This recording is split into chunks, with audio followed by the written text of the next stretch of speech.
Minnesota. This is actually my second time in Michigan. I did the gay pilgrimage to Arcus.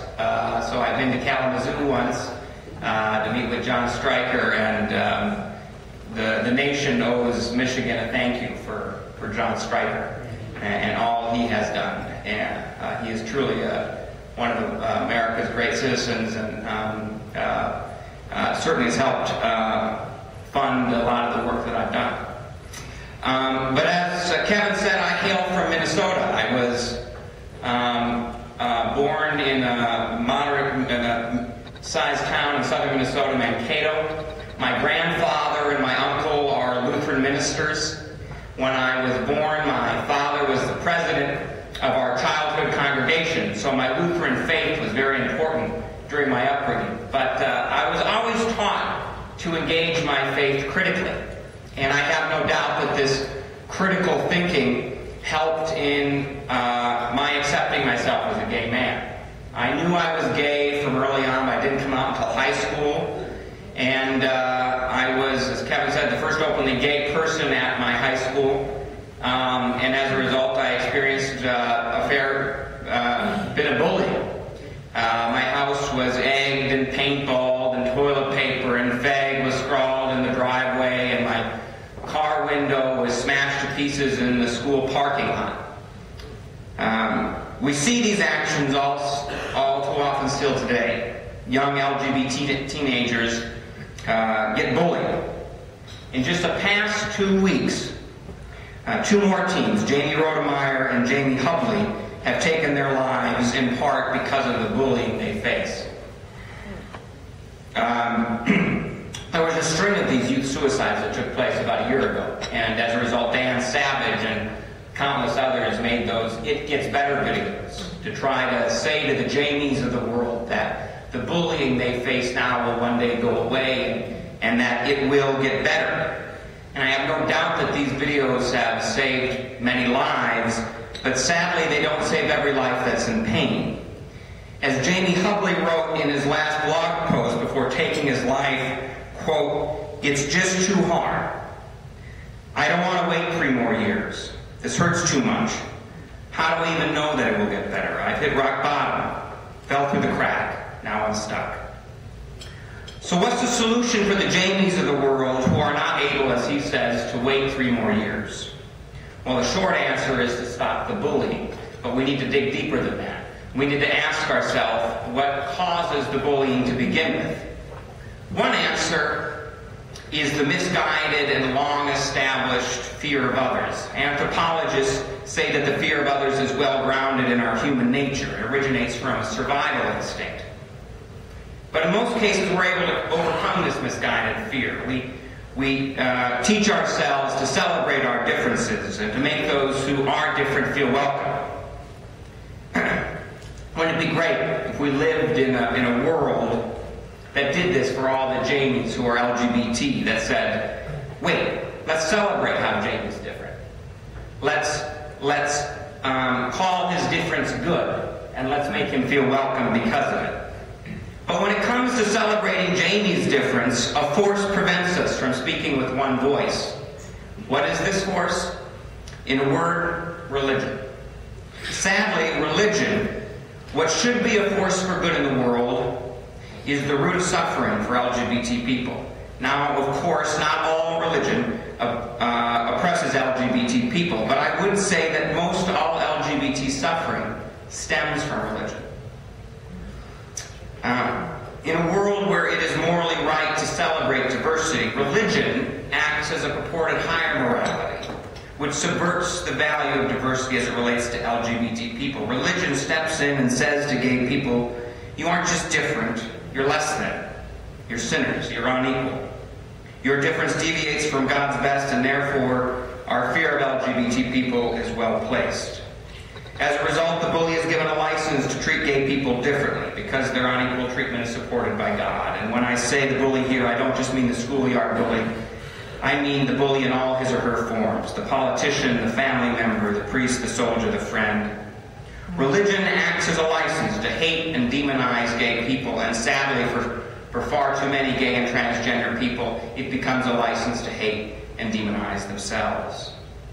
In America, the 4 largest faith denominations are the Catholic Church with 68 million members, the Southern Baptist Convention with 16 million members, the United Methodist Church with 7 million members, and the Church of Jesus Christ of Latter-day Saints or the Mormons with 6 million members.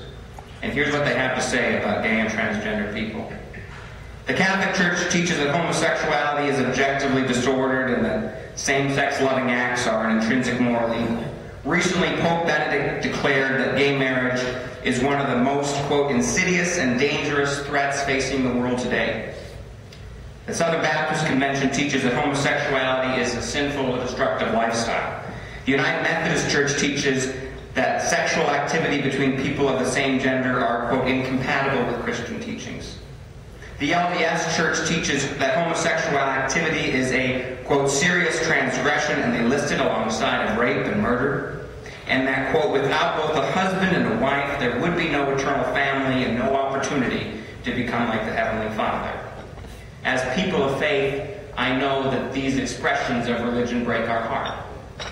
Not just because of what they do to LGBT people, but because of what they do to our common belief in God. So what do we do about it? Well, as a gay rights activist, I did most of my work through Soulforce. Soulforce was founded by the Reverend Dr. Mel White, and it seeks to use the nonviolent teachings of Gandhi and King to put an end to the political and religious oppression of LGBT people. The word Soulforce is Gandhi's word for nonviolence, and the practice of Soulforce calls on the justice seeker to do 4 things. First, to experience the suffering. Second, to help those who suffer. Third, to identify the source of the suffering. And fourth, to cut off the suffering at its source.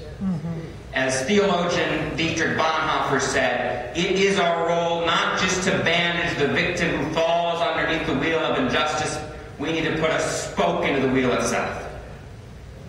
By bringing the struggle for LGBT equality to our nation's churches, the organization Soulforce seeks to cut off LGBT suffering at its source.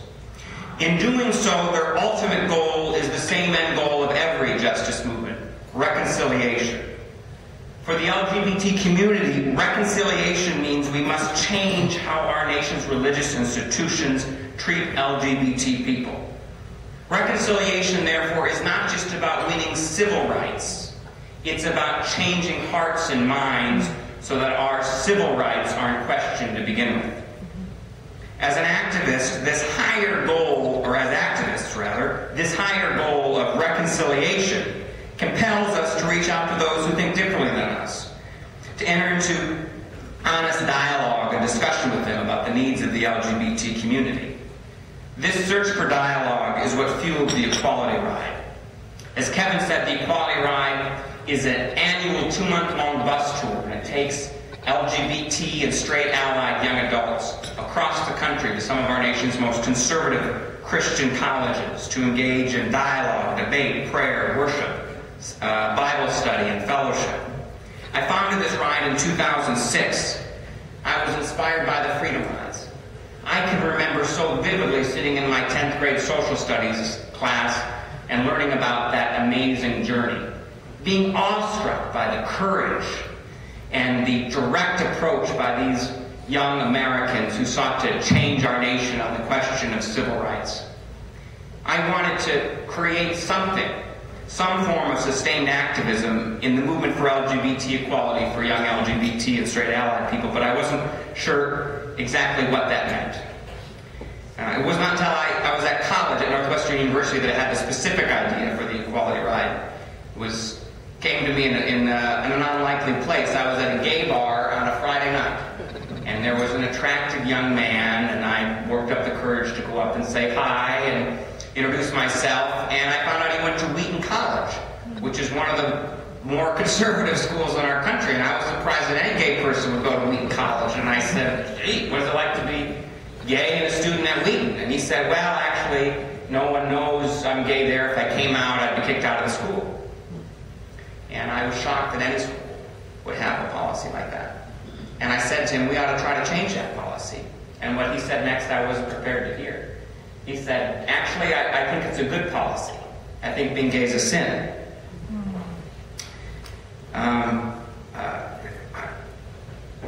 Here I was, on a Friday night in a gay bar, in one of the gayest cities in America, talking to a gay man who thinks it's a sin to be gay. In that moment, it was clear to me. Evan and I had grown up in different worlds. I felt loved and accepted for who I was, and Evan felt rejected. He was born into a home and a community and a religion that taught him to hate himself. Yet invariably he found himself on a Friday night on the north side of Chicago in a gay bar seeking to be loved and affirmed. Evan represents the pressing need for that higher goal of reconciliation, not just civil rights for the LGBT community. I think we can all understand, we can all agree that Evan deserves a world where he is loved for who he is by his mother and his father, his sisters and his brothers, his friends, his teachers. That night, I promised Evan I'd bring a group of students out to his school in pursuit of his right to social acceptance. He said to me, you're not going to get within 10 feet of the school, they'll arrest you.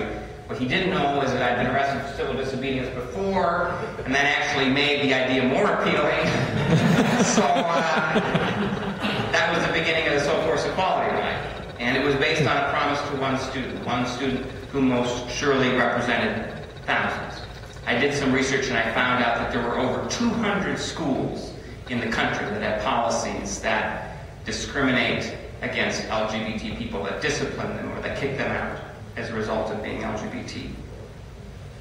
In 2006, we set out on our first tour. We were slated to go to 18 schools all across the country, starting in D.C. and going all the way to L.A. and back again. Our first stop was to Liberty University in Lynchburg, Virginia. The Equality Riders only got a few feet onto the campus before we were arrested. And the founder and chancellor of Liberty University, the Reverend Jerry Falwell, told his students, quote, if our school ever accepts what these Equality Riders have to say, I give you full permission to burn it to the ground. He wasn't one to understate a point. Thankfully, most schools didn't react as hostily to our presence as Liberty did. At most schools, we were welcomed, including we ate meals with students, we gave lectures, we debated, we spent time in Bible study and fellowship. We worshiped together, we prayed together. At Wheaton College, we held a debate where over 1,500 students came, and I'm proud to say that we were the first openly gay speakers in the school's 150-year history. Since that first Equality Ride, there have been 5 more, and the rides have visited more than 100 schools all across the country, including Calvin College right here in Michigan back in 2007. My time with the Equality Ride is the proudest moment of my life. As an Equality Rider, I felt uniquely American. I was a participant in the great American debate, which has continually reshaped our nation since its founding. We are, as they say, a more perfect union, but we aren't that way by accident. Rather, we continually perfect it through dialogue with each other. And so my message to you is have the conversation. Talk with those who think differently than you on LGBT issues, especially those in faith communities. And before you enter into these conversations, make sure you're prepared. Study the arguments on the other side and be ready to refute them. I can promise you'll be hit with the clobber passages. These are the 6 Bible verses cited most often to condemn LGBT people. We call them the clobber passages because we literally get clobbered over the head with them time and again. You've all heard them before. God made Adam and Eve, not Adam and Steve, right? Well, when I hear this, I respond by saying, actually, according to Genesis 2:18, the Lord God said, it's not good for man to be alone. I will make him a helper fit for him. The real message of Adam and Eve, therefore, is that no man deserves to be alone. We all deserve to have love in our lives, to have a partner to grow old with, to be there for us in good times and bad. These are the sort of arguments we need to make to people. And of course, for the Christians in the room, there's no better basis for our argument than Jesus, who told us to love our neighbor as we would love ourselves, and in loving our neighbor, we are to love the least of our neighbor as we would love God. There are so many strong and important points about God, the Bible, what it means to be gay or transgender, that need to be made to those who do not understand. And when we make them, I know that the truth will win out. Because the truth on its own merit rises to the surface of any argument. And we don't have to fear the truth, because the truth is on our side. And I know this because with every passing day, more and more people join our ranks. If I may, let me offer just a little insight into this. The modern movement for LGBT equality began with the Stonewall riots in 1969, meaning it's been going on now for a little over 40 years. Now, I don't know if you think 40 years is a long time or a short time. I'm 29 years old, so for me it's a long time. But in just the past 5 years of this struggle, we've experienced incredible progress. Let me give you just a few statistics. 5 years ago, our nation had never passed a piece of national legislation protecting the rights of LGBT people. Not one. Now we've passed two. The Matthew Shepard Hate Crimes Act and the Military Readiness Enhancement Act, which did away with Don't Ask, Don't Tell. 5 years ago, 4 mainstream faith denominations allowed for the ordination of partnered gay and lesbian ministers. The Unitarian Universalists, the United Church of Christ, Reformed Judaism, and the Episcopal Church USA. Now 70, with the inclusion of the Evangelical Lutheran Church in America, Conservative Judaism, and the Presbyterian Church USA. 5 years ago, there were 55 regular and recurring LGBT characters on broadcast and cable networks. Now there's over 100. 5 years ago, 138 corporations had a perfect score on HRC's Corporate Equality Index. Now 337 do. 5 years ago, the Gay and Lesbian Victory Fund, which seeks to elect out LGBT officials to office, supported 56 candidates for public office, of which 35 won. Last year, they supported 164 candidates, of which 107 won. And among them are new faces to Congress, like Congressman David Cicilline and Congressman Jared Polis. And yet, perhaps most strikingly, 5 years ago in America, there was only one state where gay and lesbian people could get married, where marriage equality was recognized. Now it is recognized in 5 states in the District of Columbia, and within the year, I believe we're going to win back California, and we're going to add Maryland, and when we do, over 25% of the population in the United States will live in states that recognize marriage equality, which leads me to my last statistic. 5 years ago, 33% of Americans thought same-sex marriage should be legally recognized. That number has grown to 51% today. That's almost a 20% gain in 5 years. So take heart. The long arm of history is bending towards justice. The conversations we are having are working, but we need to keep pushing. We need to be relentless. And we also need to be impatient. Because for the Jane Hublers of the world, the idea that one day it will get better simply isn't enough. So let's work hard in honor of him. I believe with all my heart that Jamie's in heaven right now looking down on us. He's with all the other LGBT angels. And collectively they serve as a cloud of witnesses that are calling on all of us, each one of us in this room, to join in that company of the committed, who see the injustice and refuse to ignore it, who hear the call to do justice and will not turn away.